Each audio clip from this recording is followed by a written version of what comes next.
بسم اللہ الرحمن الرحیم۔ السلام علیکم اسلامی ورس، آج ہم آپ کو ایک شخص کے حج کا سچا واقعہ سنانے والے ہیں جسے سن کر آپ کی آنکھوں میں آنسو آ جائیں گے اور آپ حیران رہ جائیں گے۔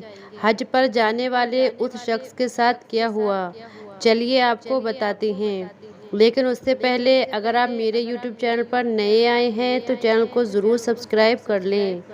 اسلامی ورس، یہ کہانی سعید بھائی نام کے ایک آدمی کی ہے جو حج کر کے واپس اپنے ملک جا رہا تھا اور جدہ ایئرپورٹ پر بیٹھ کر اپنے ہوائی جہاز کا انتظار کر رہا تھا، جبکہ اس کے ساتھ ایک دوسرا حاجی بھی بیٹھا ہوا تھا۔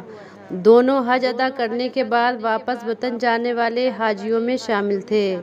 اچانک سعید کے ساتھ بیٹھے حاجی نے لمبی سانس لی اور اپنے بارے میں بتانے لگا۔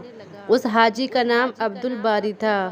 اس نے کہا، میں ایک بزنس مین ہوں اور الحمدللہ یہ میرا 10واں حج ہے۔ اللہ پاک کا میرے اوپر بڑا فضل ہے اور میں سمجھتا ہوں کہ ہر حج کے بعد مجھے اللہ پاک کے زیادہ قریب ہونے کا موقع ملا ہے۔ اتنا کہہ کر وہ حاجی خاموش ہو گیا اور سعید کی طرف دیکھ کر اس کے جواب کا انتظار کرنے لگا۔ اس کی بات سن کر سعید مسکرا کر بولا، بھائی میرے حج کا قصہ کچھ زیادہ ہی بڑا ہے، میں آپ کا سر نہیں کھانا چاہتا۔ یہ سن کر عبدالباری ہنستے ہوئے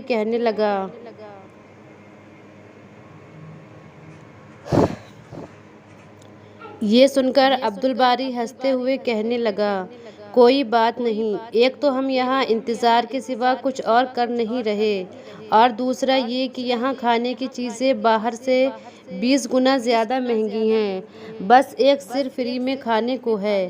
یہ سن کر سعید کسی سوچ میں گم ہو گیا، جیسے وہ فیصلہ نہیں کر پا رہا تھا کہ اپنی کہانی کو کہاں سے بتانا شروع کرے۔ آخر کار سعید نے بولنا شروع کیا اور کہا، میرے بھائی میں ایک پرائیویٹ اسپتال میں تھراپسٹ ہوں۔ میں نے 30 سال تک اپنی سیلری میں سے تھوڑی تھوڑی رقم کٹوا کر حج کی تیاری کی۔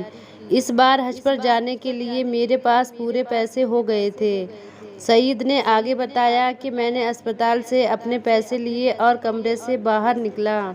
اتنے میں نے ایک عورت کو دیکھا جس کا بیٹا ایکسیڈنٹ میں تقریباً معذور ہو گیا تھا اور اس کا علاج میں ہی کر رہا تھا۔ میں بڑی محنت اور پیار سے پچھلے تقریباً 6 مہینے سے لگاتار اس کا علاج کر رہا تھا، جس کی وجہ سے وہ لڑکا تقریباً آدھا ٹھیک ہو چکا تھا، جبکہ امید تھی کہ 6 مہینے کے بعد وہ لڑکا بالکل ٹھیک ہو جائے گا۔ اس عورت نے مجھے سلام کیا اور بجھے ہوئے لہجے میں بتایا کہ وہ لوگ اسپتال چھوڑ کر جا رہے ہیں، شاید پھر ہماری ملاقات نہ ہو، لہٰذا میں آپ کو ڈھونڈ رہی تھی۔ سعید کہتا ہے، یہ سن کر مجھے کافی حیرانی ہوئی۔ مجھے لگا جیسے وہ میرے علاج سے مطمئن نہیں ہیں۔ میں نے کہا کہ آپ میرے علاج سے مطمئن نہیں ہیں؟ تو اس عورت نے کہا، نہیں ڈاکٹر صاحب، ایسی کوئی بات نہیں ہے، آپ نے تو بچے کو ڈاکٹر کے بجائے باپ بن کر سنبھالا، میرا تو رواں رواں آپ کو دعائیں دیتا ہے۔ آپ نے میرے بچے میں نہ صرف جینے کی امید جگا دی بلکہ اپنی ڈیوٹی سے ہٹ کر اس کا علاج کیا اور تحفے وغیرہ بھی دیے، جس کے لیے ہم میاں بیوی آپ کے بہت شکر گزار ہیں۔ سعید بتاتا ہے، یہ سن کر میں نے ان سے کہا، پھر آپ اسپتال چھوڑ کر کیوں جا رہی ہیں؟ لیکن وہ میری بات کا جواب دیے بغیر مریض کے کمرے کی طرف چل دی۔ یہ دیکھ کر میں سیدھا ایڈمن آفس کی طرف گیا اور بچے کا کمرہ نمبر بتا کر پوچھا کہ یہ لوگ اسپتال کیوں چھوڑ رہے ہیں، تو مجھے پتہ چلا کہ وہ اسپتال چھوڑ نہیں رہے بلکہ ان کو کمرہ خالی کرنے کا نوٹس دیا گیا ہے۔ لڑکے کا باپ جاب سے نکال دیا گیا ہے، جس کی وجہ سے وہ لوگ اسپتال کے خرچ دینے کے قابل نہیں ہیں، لہٰذا ان کو کمرہ خالی کرنے کے لیے کہہ دیا گیا ہے۔ سعید کہتا ہے، یہ سن کر میں وہاں سے مینیجر صاحب کے آفس میں گیا اور ان سے سفارش کی کہ بچے کو علاج جاری رکھنے کی اجازت دی جائے۔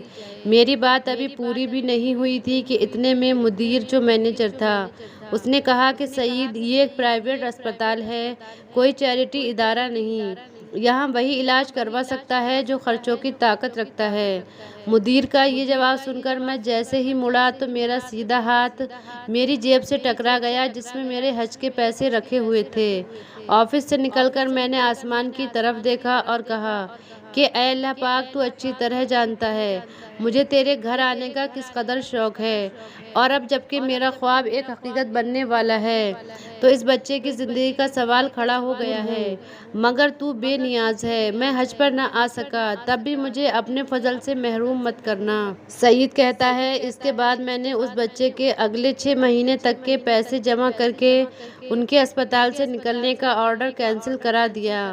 الحمدللہ میرا دل سکون سے بھر گیا تھا، لیکن حج پر نہ جانے کی کسک اپنی جگہ تھی۔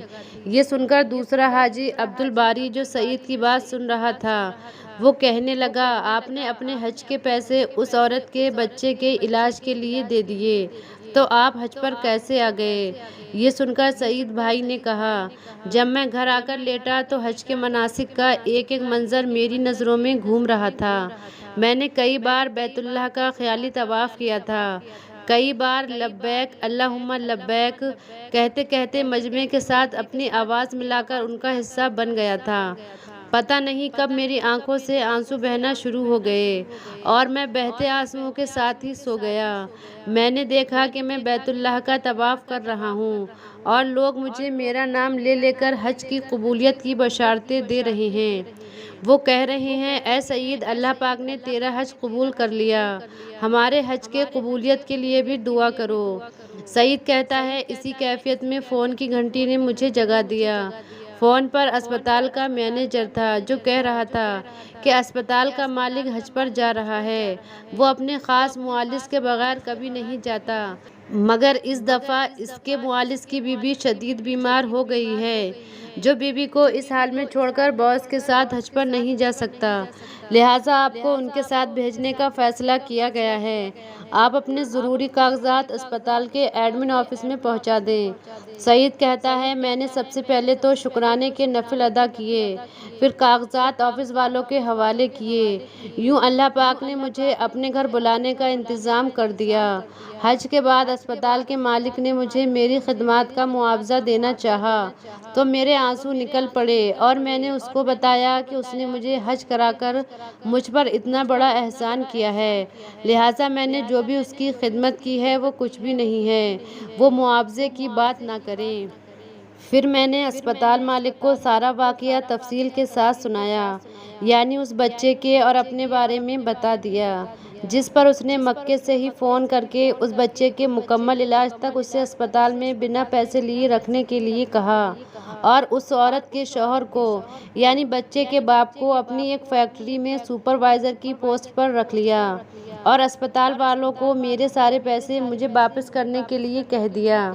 یہ واقعہ سن کر عبدالباری کی آنکھوں سے آنسو جاری ہو گئے۔ اس نے اٹھ کر سعید کا ماتھا چوما اور اسے مبارکباد دی اور کہا کہ آج مجھے لگتا ہے کہ میرے ایسے 1000 حج بھی تیرے اس ایک حج کے برابر نہیں۔